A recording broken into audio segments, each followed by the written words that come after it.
welcome to Spark. Our guests are Gus Zagarella of the We Are Not Alive YouTube channel and Henry Zagarella of the Far Out.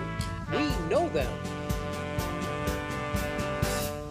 Hi, welcome to Spark. My name is Neil Zagarella. This is my co-host, Kerry Zagarella. Hello. The guests on this week's episode are people we know very well. You will know a little bit more about them as the conversation continues. Gus Zagarella is a multimedia content creator, professional writer, and occasional voice actor for several audio dramas and his own YouTube channel, Dire Gentleman, which has over 90,000 subscribers. Next to him, Henry Zagarella. He's a musician, singer, songwriter, and arranger, and a member of the band The Far Out. Woohoo! Raise the roof. Welcome aboard. It's good to be here. Hey, so welcome, and you know the show is about the creative process, and so we called it Spark because sometimes like things just light up, and I wondered if we could talk a little bit just to dive right in. Gus, I'm going to start with you about what does your creative process look like? So my creative process, and I do a bunch of different things. Like Dad said, multimedia, that's my thing. Usually when I'm constructing a project, what it ends up being is I'm compiling a pile of techniques, ideas, images, concepts, some of which are writing, some of which are like actual like physical visual images, and I put that all in one place, and then I outline what is the order in which people will encounter these ideas, images, and audio, like speech, basically. And it usually results in taking something that is very disorganized but full of inspiration and genuine sort of authentic expression and honing it down to what is the most conducive to communicating that to another person. Do you find, just follow-up question, do you find when you are, you've planned this all out that you're surprised by sometimes the way that things will go, or do you always kind of stick to the plan? Every single time. You're surprised? It is. Yeah. I gather together all the things that inspire me and also all the like processes I know that will help me carry that towards the thing. But anywhere along that chain, whatever is optimal for what this is going to be, that starts to form. And I have to jettison a lot of the extraneous stuff, which was good to get it in there because that got my foot in the door. Yeah. But jettisoning it ultimately leads to a more streamlined creative thing, whatever that is, whether that's a YouTube video or like a podcast or even a story, like a screenplay, a script, or whatever. Yeah. So you're doing a lot of editing before you even film or start recording, yes, right? Well, one might even say over-editing before I begin. Both of you do so many different things. So when I'm going to go to you right now, Henry, when we ask about like the creative process, I know that, there's so many different ways that you're probably creative, but do you want to talk about one or all? Or Yeah, I mean, I think the thing that I really like, obviously with music being my, critical area, there's no day where I'm waking up like I'm writing a song today. It's like that doesn't really work for me. It's more like I'll hear a song or I'll have an emotion or I'll experience something and it'll be like, I should write about this. Yeah, okay. And so I really like how it's less about like, I find when I'm trying to on purpose write something, it feels like I'm kind of, stacking Jenga and it's falling apart and I just can't figure it out. But if it's something that, I'm in the car and it's happening and I feel like I pull out my voice memos and I'm recording it and I already have like a minute 30 of it, then I'm like, this is going to be something. Instead of rather when it's like, let me just go write a song right now. Yeah. Like that's, I don't know, for me personally, it always like, you said spark and it is that kind of thing. Just Where it's gonna like, say, it comes from just like, whoa, look at all that, that's big. Let's hone it in. Yeah. And I can totally relate to like what you're saying there because like the thing in the end is never the parts you use to make it. Yeah. Like you can gather a bunch of like building blocks and like you said, arrange it like a Jenga tower, but you're not playing Jenga. You're trying to make sure the blocks fall in a way that is the most intelligible and enjoyable to the people. And if it falls a number of times before that, that just means you got to keep working at it. Yeah, I mean, like you were just talking about how, when you are planning something, the results can be completely different. There's so many changes along the way. 100%. And we were just recording music this last weekend, and looking at the songs and what the final product will be,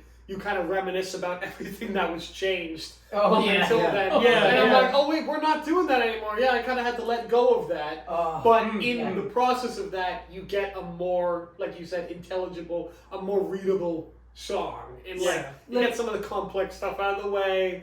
And it's just, it's a tough thing to say goodbye to. Well, there's a saying in writing especially, and you guys probably all know this in any writing you've ever done, but there's that saying, kill your darlings. And like that, I think that is 100%, because you can be really attached to some element of something, but it can still live in you, but not be part of this thing. Yeah. What if somebody else kills your darling?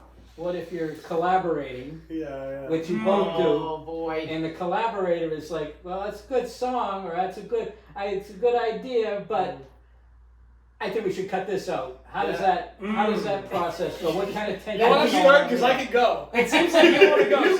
You go, Henry. I think it's one of the things about collaboratively songwriting is that you're going to end up with like a better product at the end of the day, because the things that you feel a little shaky on, they can check you on and be like, that was a first draft, let's push this a little more, and vice versa.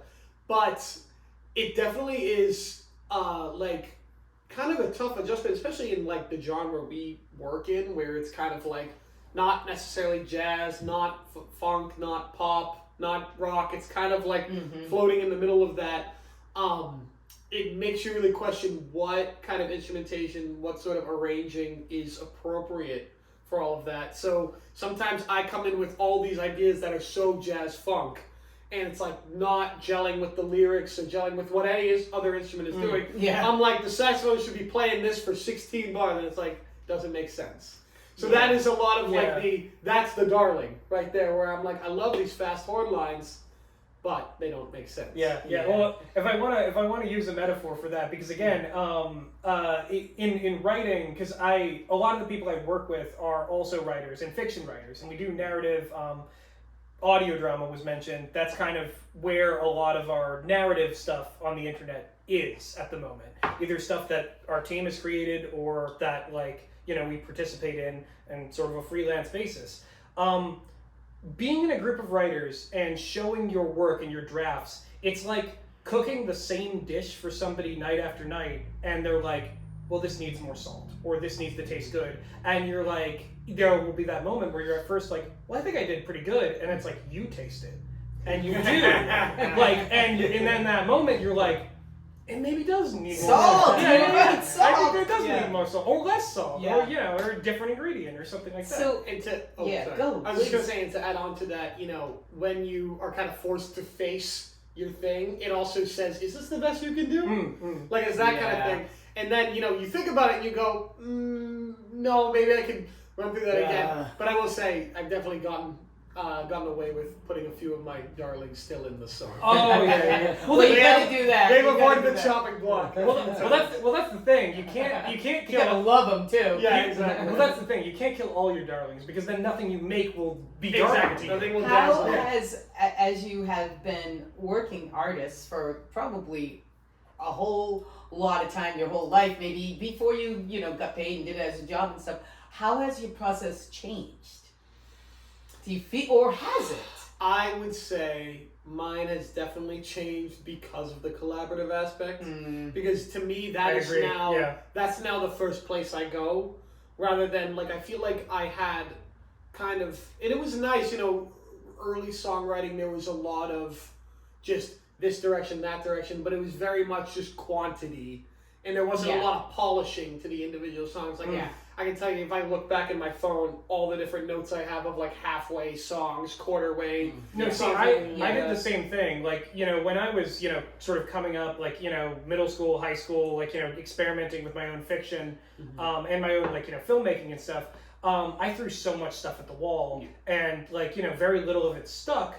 But I think the biggest difference has been, that freedom of just, going out there, making your own thing. That's great. Redrafting, editing, that's the important part. Coming up with the better version of it. And then, like you were saying, the collaborative aspect it's sharing it with other people, and once they're a part of it, it's like, well, everybody's ideas have to be represented in like what the final product is, and that typically makes it a more cohesive thing. Yeah, because also like when talking about still like the kill your darlings, the evolution of what your project is, you know, there's definitely times where I've written something where I wasn't even very sure of it, and I was just kind of like, this will work. And then it's like, no, it's not going to work. Yeah. Exactly. Oh, you're right. All right, let's take it back. Yeah. Well, both of you guys are fortunate that you have a collective of writers that you work with, and you have a band of great musicians that you work with.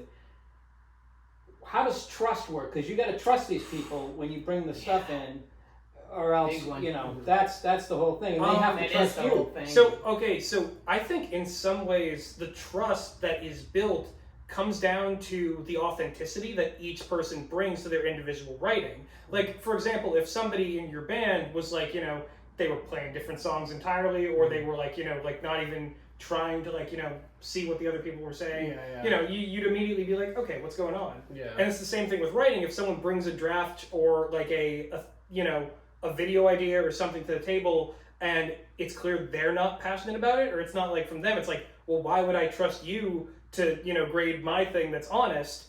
And when you see the honesty in other people, and when you see them like, present, like kind of bare their soul, present their creative thing, you're inspired to do that in turn, because you don't want to be like, well, I don't want to bring something disingenuous to the table, because it's, everybody is like trying to count on each other to make something better. Raises the bar. To raise the bar, raise the bar and raise the level of trust comes from recognition that that's the person you're looking at. Yeah, I mean, in a band of like 6 and sometimes more, even, we have to kind of be like honest about when someone's bringing something, like whether it's an original song or just even like an idea in a song. Be honest about whether you like it or not, whether you think it's going to work. That's like the trust thing. Because if that person is just kind of like putting forward an idea and everyone's like, yeah, we'll see how it goes. And then like 2 rehearsals later, we're like, this doesn't work. Like we wasted all that time because people were afraid to be honest. Yes. So you just got to be straight up about it. And usually that doesn't mean throw away the thing completely. It means let's all work on what you want here and see if we can make it work for all of us. And you do that for each other, and that's where the trust comes. So you might be vulnerable with the idea, but I mean, honestly, like a lot of the stuff with arranging is like this thing you want to do. There's like 12 different ways to do it, and you're on way 7. 7's not going to work for this song. Let's try anything else. It works. And I have like a sort of anecdote about how that applies towards the group. And obviously I'm not going to name names here because like I'm one of the people who was embarrassed in this situation. But I'm not the only one. We already know your name. All right. Well, I'm here. It's going to be under your...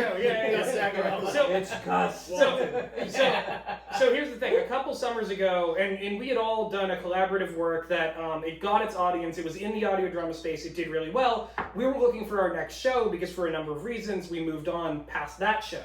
So during this summer, each of us were creating like our own sort of pilot experience, and we were like, pitching it and doing readings, like, table reads, all great collaborative stuff. And through that kind of crucible came the strongest idea. And in my case, in the case of one of the other people I was working with, both of our ideas were not the strongest idea.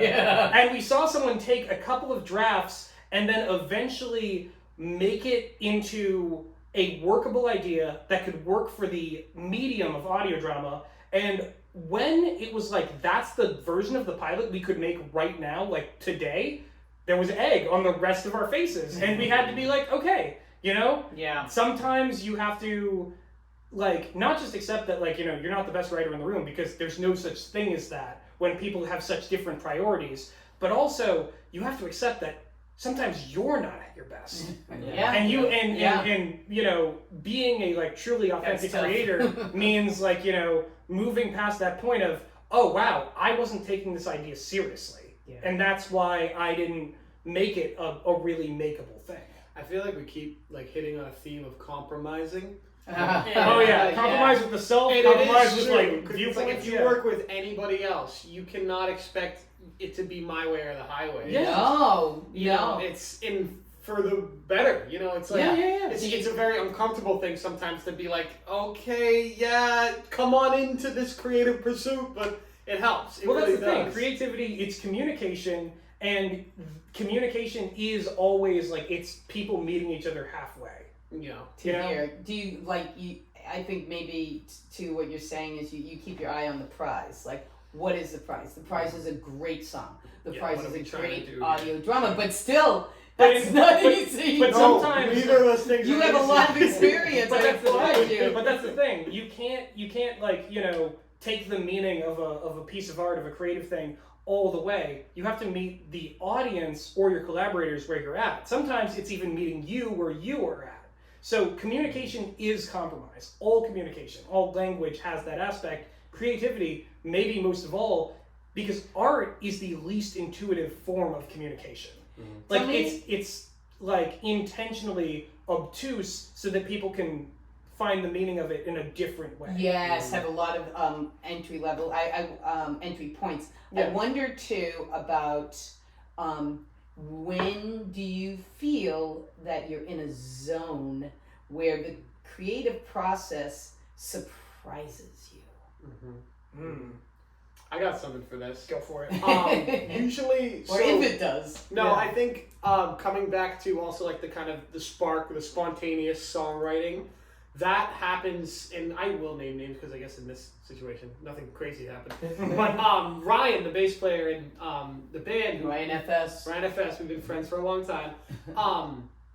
He was kind of like my first songwriting partner. So a lot of our song ideas come from we've been playing in the basement or in his room for 40 minutes, and then all of a sudden we're like, hey, what's that? What's going on right there?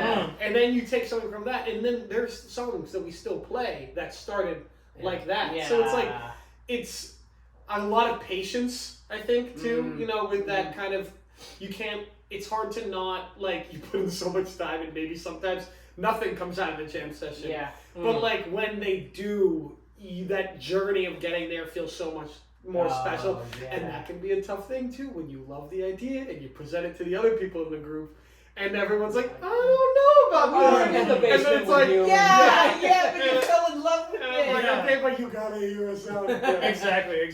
Yeah. Well, I can tell you, you know, going off of what I was saying about my creative process, and that it's a pile of all these different tools and like techniques and things that I would want to put in something I make.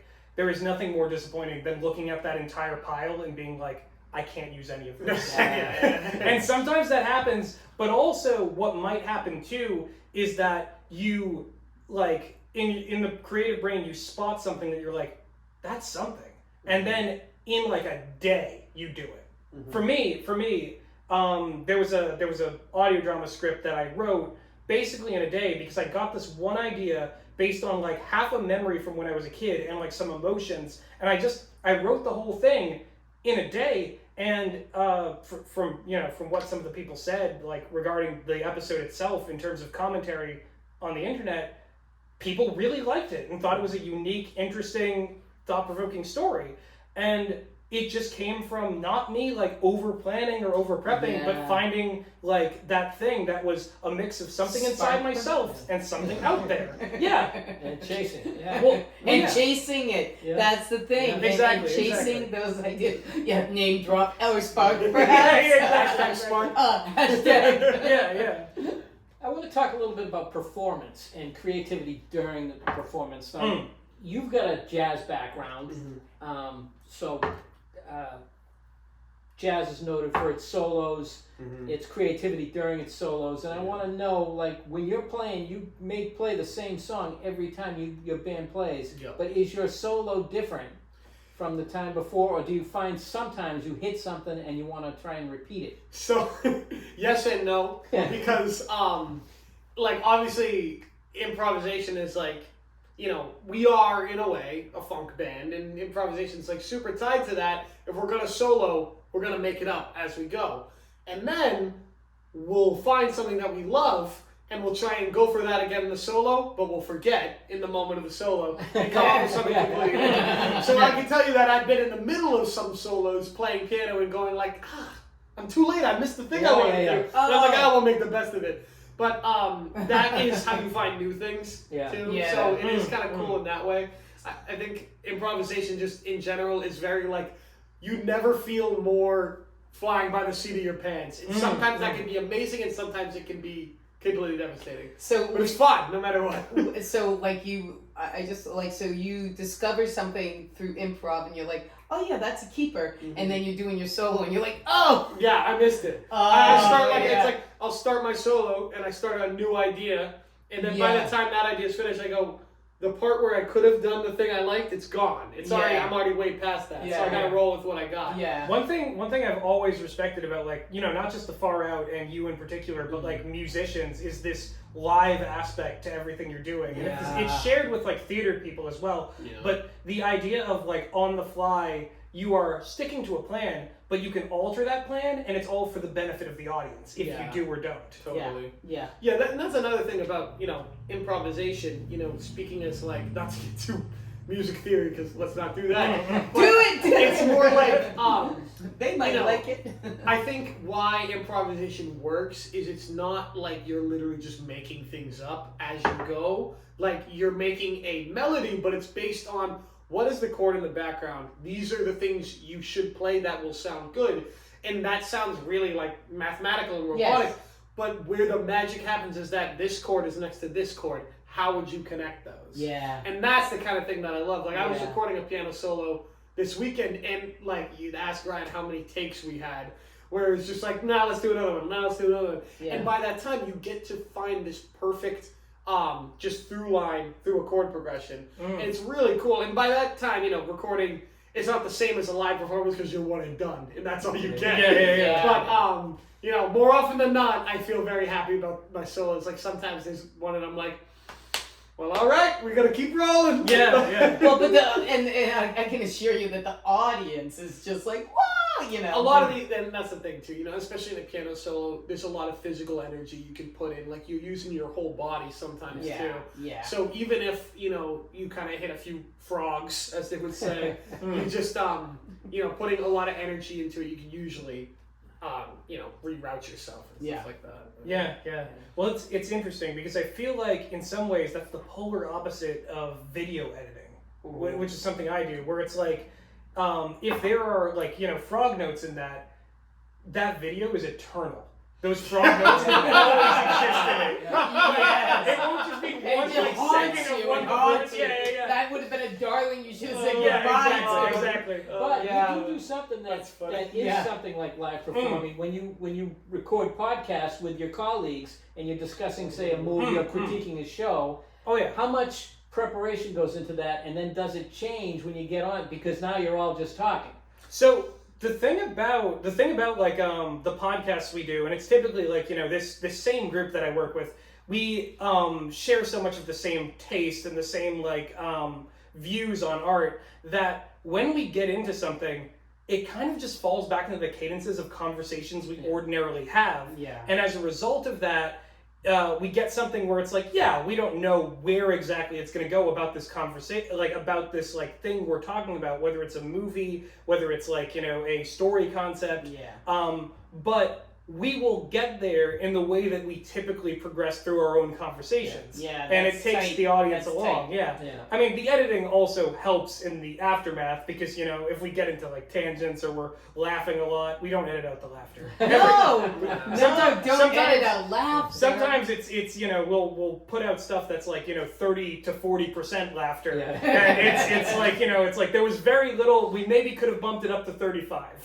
But that was mostly what it was. Well, I see that kind of stuff happen like in the band when, you know, you might do something different when you're singing, or like Olivia or Ellie or Ryan, you know, might do, and everybody in the band's like, hey, you know, and in the podcast with you and Henry and Meg and other guests sometimes, it's just hilarious because you can see the spark. That's terrible. But you can see like that you are surprising each other, and you're laughing hysterically, and you're just like, this is the greatest I think thing. my favorite moments on the podcast, because after the fact it's edited to take out I guess breathing noises or room tone or any moments where we might trip over each other in terms of who's speaking, just to trim down the audio. But when there are bits that we get on where everyone is going yes and one-upping, and then just it's this chain of going deeper and deeper into the comedy concept, that stuff we just we leave in because it's the essence of going in unplanned, knowing that we all have a connection to the topic and why we're all here, the topic and each other, but where we go, that's all we're all trying to find the best way to speak about it.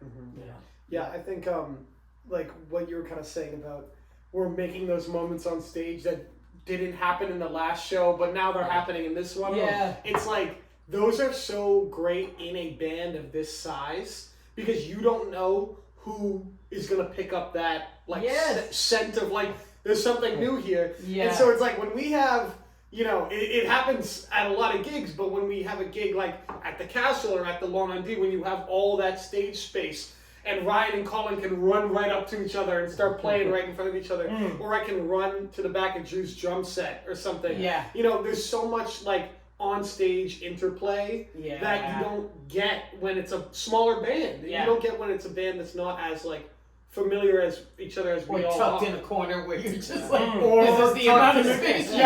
Or Ryan 6'2" or or whatever. we all set up right here in the front. Well, thank you. I know that we could go on and on forever and ever because these are our sons and we do this off camera all the time. But for our viewers, we're going to have to say goodbye, and we'd like you to know a few things. That there's a second part of this show that will be airing in a few weeks, and it's going to be Gus and Henry. You'll be able to see performance tapes, also excerpts from Gus's channel and in their workspace. So stay tuned for that. We're so glad that you're watching. Please share if you like it and subscribe. And if you really like it, you have a way to throw money at us through our Patreon. Boom, boom, boom, if you really like it. So thank you for coming. Share and subscribe and find your spark. Thank you. Thanks. Bye-bye. Bye-bye. Thanks for having us, guys. Yeah. The boys. Thank you. All right. Thank you. That was awesome. Thank you. Yeah. Amazing.